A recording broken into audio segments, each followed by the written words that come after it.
দেশমাতৃৰ সেৱাৰ বাবে শপত লৈ শ্বহীদ হোৱাৰ বাতৰি কেনেকৈ দিয়ে পত্নীক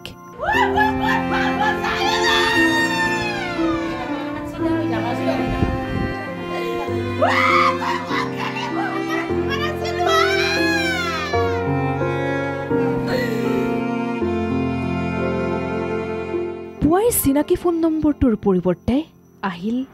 ৰং নম্বৰৰ এটা ফোন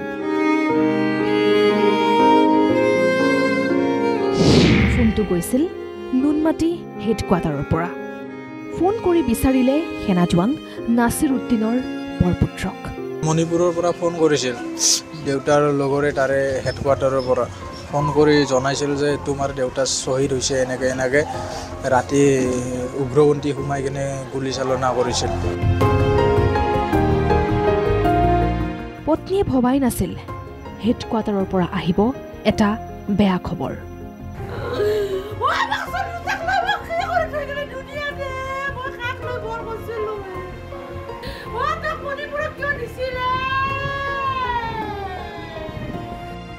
মণিপুৰত কুকি উগ্ৰপন্থীৰ সংঘৰ্ষত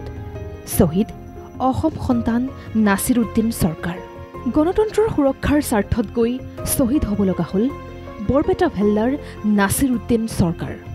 শুকুৰবাৰে দ্বিতীয় পৰ্যায়ৰ নিৰ্বাচনৰ নিৰাপত্তা দায়িত্ব পালন কৰি উভতি আহোঁতেই আগবাটতেই উগ্ৰপন্থীৰ গুলীত শ্বহীদ বৰপেটাৰ নাছিৰ উদ্দিন চৰকাৰ খবৰটো পায়েই শোকত ভাগি পৰিছে পত্নী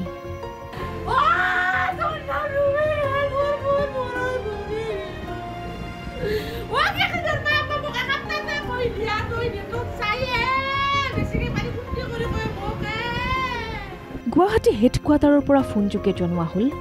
নাছিৰ উদ্দিনৰ দুখবৰটো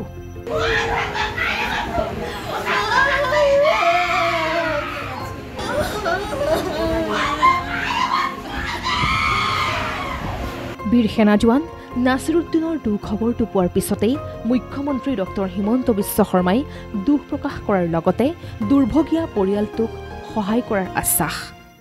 মণিপুৰত নিহত হৈছে অসমৰ জোৱান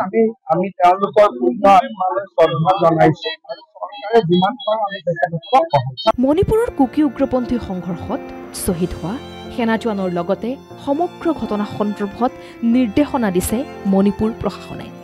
বৰপেটা সেনা জোৱান নাছিৰ উদ্দিনে মৃত্যুৰ সময়তে এৰি থৈ যায় পুত্ৰ পত্নী আৰু কন্যাক news desk report the news plus